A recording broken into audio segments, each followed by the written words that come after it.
Olá, sejam bem-vindos e bem-vindas ao Centro de Mídias de Educação do Amazonas e ao ensino presencial mediado por tecnologia.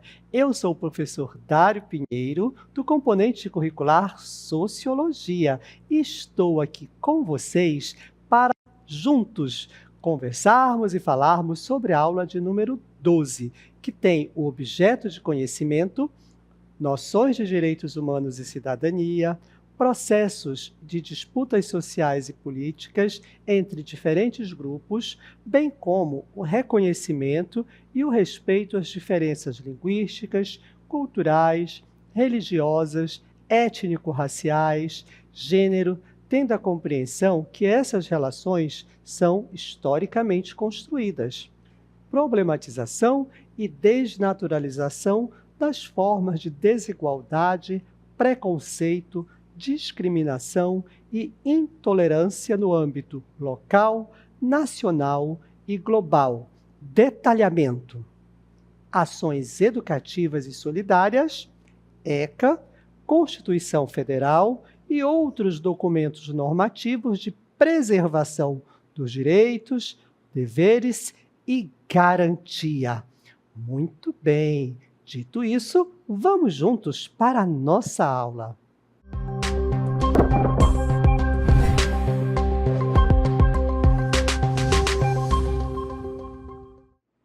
Estamos iniciando com um vídeo e parece que eles estão com a mesma farda aqui, olha, cor azul, sacos de alimentos, estão colocando aí dentro professores reunidos. Sabia que isso aqui, gente, é a sala dos professores? É uma sala de professores.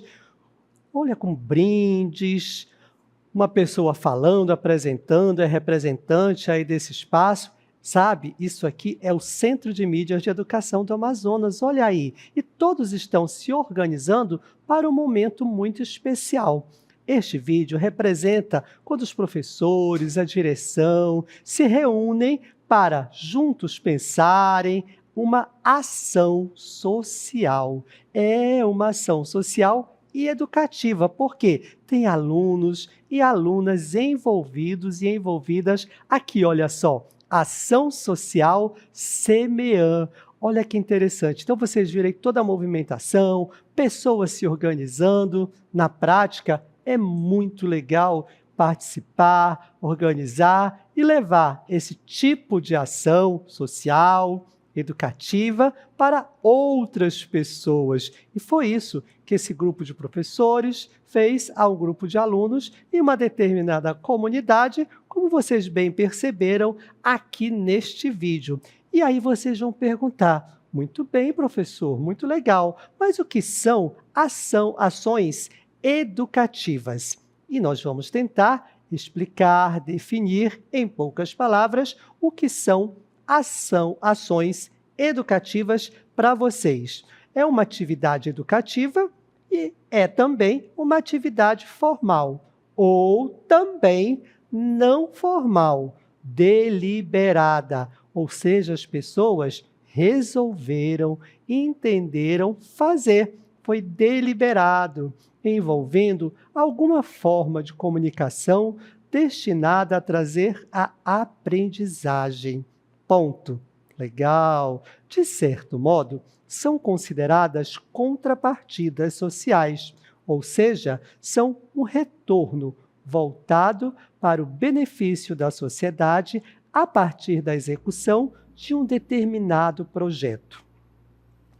Toda aquela ação que vocês viram de professores, estudantes, como aqui, ó, estão vendo, mais uma vez, toda essa ação ela foi deliberada, foi organizada, foi um projeto que, olha, vamos sentar, vamos reunir, como estão aqui reunidos, que vocês estão vendo, vamos discutir o que nós vamos levar, para onde, para quem, por quê. Todas essas questões têm que ser discutidas e têm que estar bem claras dentro de uma ação educativa ou de uma ação social. E é justamente todas essas etapas, como vocês mais uma vez estão assistindo, estão sendo cumpridas por esse grupo de pessoas, que são professores do nosso Centro de Mídias de Educação do Amazonas, estão se organizando juntamente com a direção e também com estudantes. Olha aqui, temos estudantes envolvidos dentro desta ação. E por que esse grupo,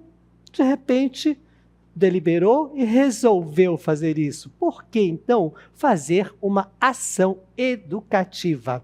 As ações de educação, gente, são medidas, são ações voltadas para instruir ou informar um público a respeito de uma questão cultural, social, dentre outras. Neste caso do vídeo que vocês já assistiram, é uma questão social. Foi por isso que esse grupo se organizou deliberadamente e projetou uma ação educativa para atender uma questão social. Parabéns para o nosso CMEAM, para o grupo de professores, para os estudantes que participaram. E, junto com tudo isso, ações educativas, ações sociais, dentro de um conjunto maior, nós podemos dizer que são ações solidárias. É outro termo que é usado num conjunto maior de ações, neste sentido social ou educativa, todas elas juntas formam um conjunto maior que é chamado de ação solidária. Mais uma vez, vamos agora responder para vocês o que são ações solidárias. São ações que promovem o voluntariado. É voluntário, ninguém foi obrigado a fazer. A reflexão sobre questões humanitárias e o incentivo à solidariedade. Ajudar o outro. Como exemplo, nós podemos citar visitas a orfanatos, creches, asilos, bem como ações educacionais para terceirizados, como alfabetização, inclusão digital, ensino à distância, entre outros. Ou seja, existem muitas formas de ajudar outras pessoas de forma voluntária. Existem muitas formas de refletir e transformar essas reflexões numa ação social, numa ação educativa, que juntas podem fazer uma ação solidária. A solidariedade é um valor, gente, muito, mas muito importante dentro da comunidade, dentro da sociedade humana de um modo geral, já que tem o poder de engajar pessoas. Através da solidariedade, as pessoas se sentem engajadas, né, para participar, para atuar dentro de uma ação. E elas se engajam na sua comunidade, no seu município, todas e todos, em torno de um objetivo comum. Porque quando promove uma ação, quando se pensa, quando se projeta, existe um objetivo comum. E por comunidade, pode-se compreender desde um bairro, ou até mesmo o planeta como um todo. Olha que interessante, a comunidade planetária. Quando eu falo de comunidade, às vezes eu só penso na minha comunidade do meu bairro, aí do meu município, da minha cidade, mas também podemos ampliar esse pensamento para uma comunidade planetária. Ou seja, uma ação que eu faço, uma ação que você faz ou que fazemos juntos, ela pode impactar positivamente não só a minha comunidade, não somente aqui o meu entorno, mas todo o planeta. Esse deve ser o nosso pensamento local para o global e vice-versa também. Afinal, os problemas globais são sentidos da mesma maneira pelas pessoas que os enfrentam. O que eu quero dizer com isso? Fome, sede. O que eu sinto aqui é o mesmo que se sente na Europa, na Ásia, na África. Somos todos seres humanos. Por isso que é muito importante despertar essa compreensão para a ação de uma ação solidária. E estas ações, elas não estão aí por acaso. É muito bom, faz parte de todo ser humano, está no nosso sentimento ajudar um ao outro. É isso que nos torna humanos, porque nós temos esse sentimento solidário para ajudar uma pessoa quando ela necessita, e nós podemos fazer isso. Isso é muito legal. Mas na lei, isso também está determinado. Sabiam que existem documentos normativos que instituem essas ações aqui no nosso país? São documentos normativos de preservação dos direitos, deveres e garantias. E este documento começa com o maior deles, aquele que é o maior documento normativo de um país. No nosso Brasil, nós temos a Constituição Federal, que foi promulgada no ano de 1988, também conhecida aí como CF 88, por conta do ano da sua promulgação, e traz, de forma geral, os direitos e deveres do cidadão brasileiro, que, salvo algumas exceções, devem ser aplicados a todas e todos. Olhem bem, todas e todos, independentemente da condição social, da cor, da etnia, da religião ou ideologia política. Vamos aqui dar uma olhada rapidamente onde está citado essa questão solidária dentro da nossa Constituição. Vamos começar pelo título 1, artigo 3º, inciso 1 da nossa Constituição Federal, que diz o seguinte: construir uma sociedade livre e justa e solidária. Aqui a imagem da nossa Constituição. E esse artigo 3º ensina que a sociedade solidária é aquela que não minimiza os homens entre si. Quando se fala que homens, é o gênero humano entre si. Todos são iguais. Sociedade livre é sociedade sob o primado da liberdade em todas as suas manifestações, e não apenas enquanto liberdade formal, escrita, mas, sobretudo, uma liberdade real, de verdade. Uma sociedade livre é aquela que fomenta todas as formas de liberdade, liberdade de locomoção, de pensamento, de religião, de preferência sexual e etc. Por isso é importante termos essa liberdade garantida na lei. É claro que nós devemos ter cuidado aí com os limites dessa liberdade. É muito importante aí o respeito também ao outro. Eu já incluo aí um ponto de vista muito pessoal, mas que também deve ser considerado. Vamos continuar? O título 2, no seu capítulo 1, fala dos direitos humanos, que são direitos fundamentais garantidos no seu título 2 aqui da nossa Constituição Federal. São direitos protetivos que garantem o mínimo necessário para que o indivíduo exista de forma digna dentro de uma sociedade administrada pelo poder estatal. Nós temos a garantia de uma vida digna em uma sociedade administrada pelo Estado, como já previsto lá no nosso título 2 dos direitos e deveres individuais e coletivos. Passando um pouquinho mais à frente, dentro deste mesmo título 2, nós temos o capítulo 4 e o capítulo 5.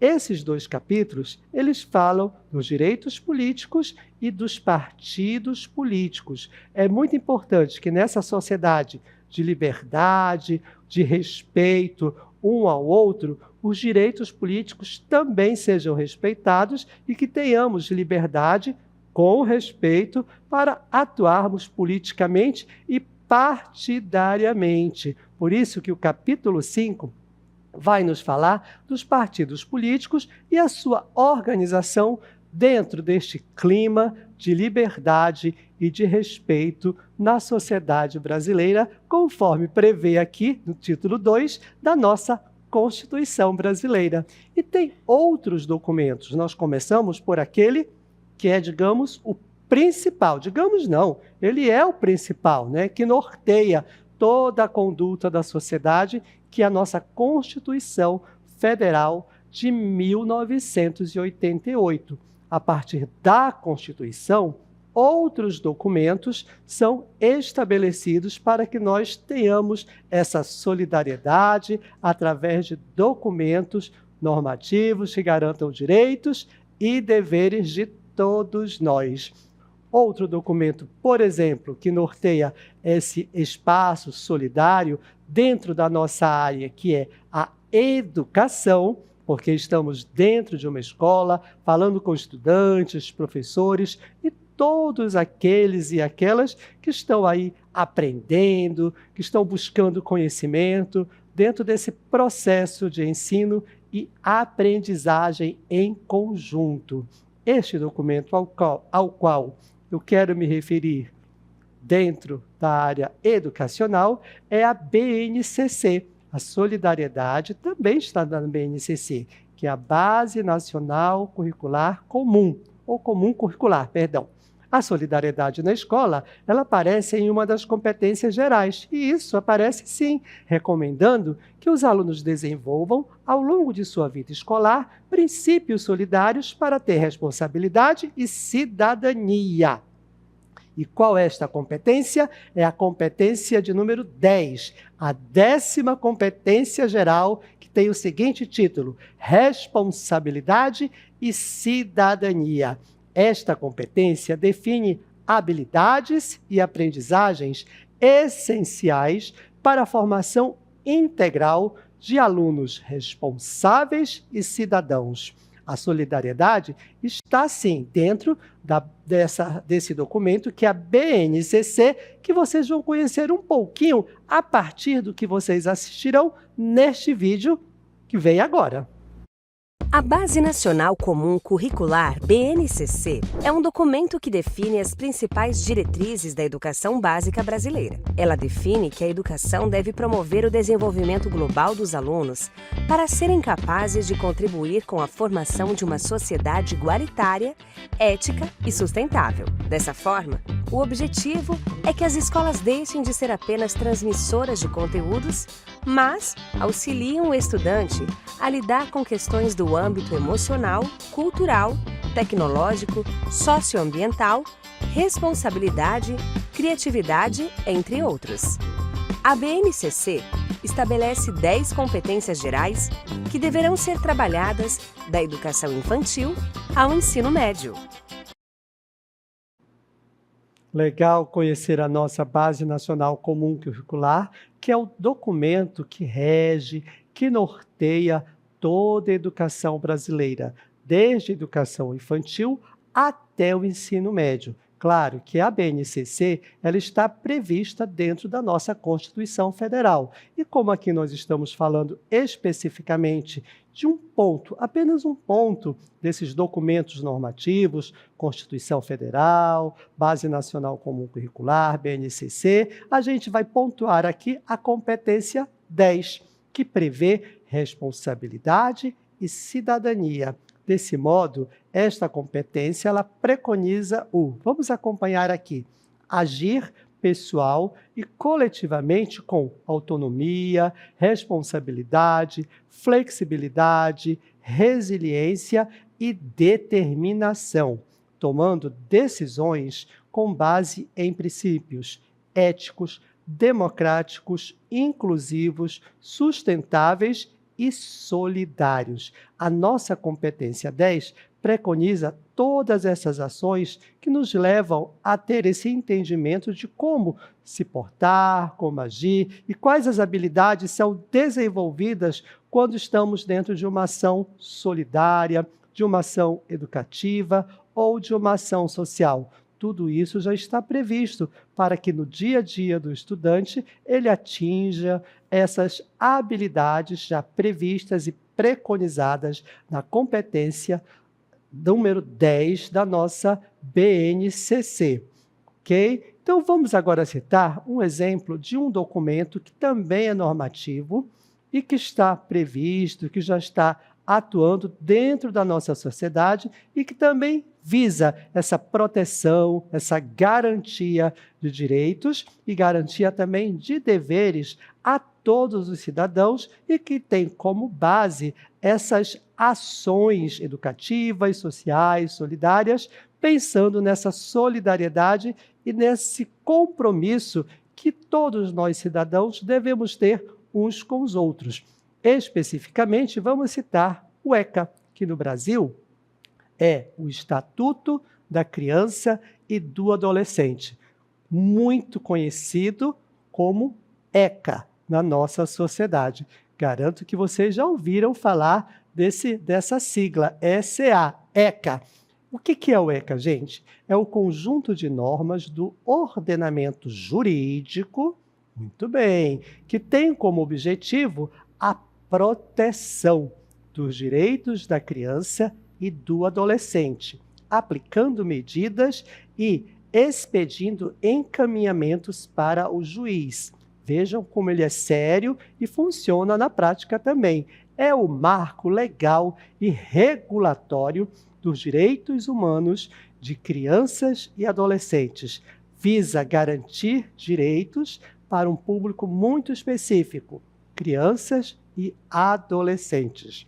Estatuto da Criança e do Adolescente, o ECA, ele criou mecanismos de proteção nas áreas de educação, saúde, trabalho e assistência social.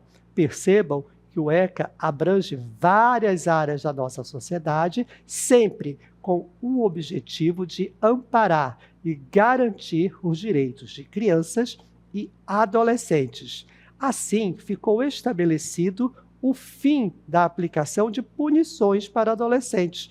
Por exemplo, não se pode punir adolescentes de forma física, de forma psicológica, porque se assim o fizermos, estaremos aí infringindo um documento, um normativo legal que garante a proteção deste público, especificamente. Claro que não devemos fazer isso com ninguém, mas como a gente está comentando aqui sobre o Estatuto da Criança e do Adolescente, vamos focar o nosso olhar para este público em especial.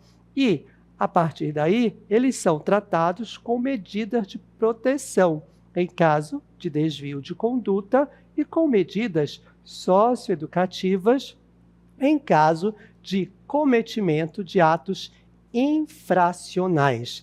A lei, o documento normativo, que é o ECA, o Estatuto da Criança e do Adolescente, prevê isso em seu texto, em sua escrita legal. Mas a prática, às vezes, nos traz alguns problemas. A prática, às vezes, pode nos mostrar coisas diferentes, como, por exemplo, o que vocês veem aqui nessa imagem. É uma criança, talvez um adolescente, numa situação meio difícil, porque parece aqui que é um lixão, um espaço onde uma criança ou um adolescente não deveria estar. E, para piorar essa imagem, tem aí ele segurando algo na sua costa, uma sacola muito grande, ou seja, é uma situação inadequada para uma criança e para um adolescente. E você pode perguntar, mas o senhor não acabou de dizer que o ECA garante direitos dessas crianças de estarem na escola, porque ele abrange outras áreas como saúde, educação, assistência social a este público específico, e agora vem esta imagem nos mostrando uma criança nesse espaço totalmente inadequado e de forma também inadequada para este público? Sim, estou mostrando essa imagem para todos vocês. E, pasmemo-nos, ela é real, porque o ECA é uma lei realmente muito boa, que é praticada, acontece na realidade, mas enfrenta problemas e desafios. Fazem 30 anos que o Estatuto da Criança e do Adolescente enfrenta desafios para sua efetiva implementação. O que isso significa? Que ele de fato aconteça na prática o que está escrito no papel, o que está previsto na lei, e que tem pessoas aí que estão trabalhando muito para que esta lei, para o que está escrito, de fato não permita e impeça esse tipo de imagem. Mesmo após 30 anos, olhem só, 30 anos de sanção, o Estatuto da Criança e do Adolescente ainda precisa ser amplamente divulgado. Por isso que nós estamos aqui comentando, para que você conheça, para que você entenda. E podemos saber disso e ouvir isso a partir de um exemplo real, não somente esse aqui, mas de quem cuida para evitar que isso aconteça. Vamos assistir agora um relato sobre esses desafios de um conselheiro tutelar. Olá, meu nome é Kirk Jobres Axado, estou conselheiro tutelar de Manaus, da Zona Sul 1, por 4 mandatos, onde em Manaus existem 10 zonas que abastecem em relação ao ECA, ao Estatuto da Criança e do Adolescente. Qual é a ligação do conselheiro tutelar em Manaus? Ele é autônomo, ele é injurisdicional e ele faz valer todo o direito de criança e adolescente, seja na área da saúde, na área da educação, na área do esporte, na área do lazer. Então, o Estatuto da Criança e do Adolescente, ele ampara a criança e o adolescente em todos os seus segmentos. E o Conselho Tutelar, ele é um vigilante das leis. O ECA, que é o Estatuto da Criança e do Adolescente, a 8.069/90, essa lei que vem fazer valer o direito da criança e do adolescente, ela tem uma relação paralela ao Conselho Tutelar, porque o Conselheiro Tutelar segue todos os seus artigos na íntegra, principalmente o artigo 5 do ECA, onde diz que ele tem todos os seus direitos. O Conselho Tutelar, dentro do seu artigo, ele não pode ter a sua função desembaraçada, que é no 236. Ele pode até dar voz de prisão para aquela pessoa que venha a violar um direito de criança e adolescente. Isso, lembrando que funciona 24 horas ininterruptas. Falando em dificuldades, claro que de região por região, temos regiões aí, regiões rurais, temos as regiões terrestres que você tem que adentrar, são zonas de ramais, mas vou falar quanto nós, quando trabalhamos aqui na parte urbana, na cidade de Manaus. A nossa grande dificuldade é o material humano, é uma equipe interprofissional que possa caminhar junto com o Conselho Tutelar, é acionarmos as buscas ativas, são veículos que nós tenhamos 24 horas à disposição para que você possa averiguar se aquela denúncia procede ou não procede. É material administrativo, desde a resma de papel, de canetas, material de limpeza, é uma série de fatores que dificultam o atendimento do conselheiro tutelar, porque o conselho tutelar, ele é a porta de entrada. São aqui que chegam as denúncias do Disque 100, chegam as denúncias de hospitais, de escolas, denúncias anônimas das próprias delegacias. Ou seja, o conselho tutelar sempre será a porta de entrada. Como você acionar o Conselho Tutelar? Através do número 08.092-1414 ou você liga para os Direitos Humanos, Disque 100.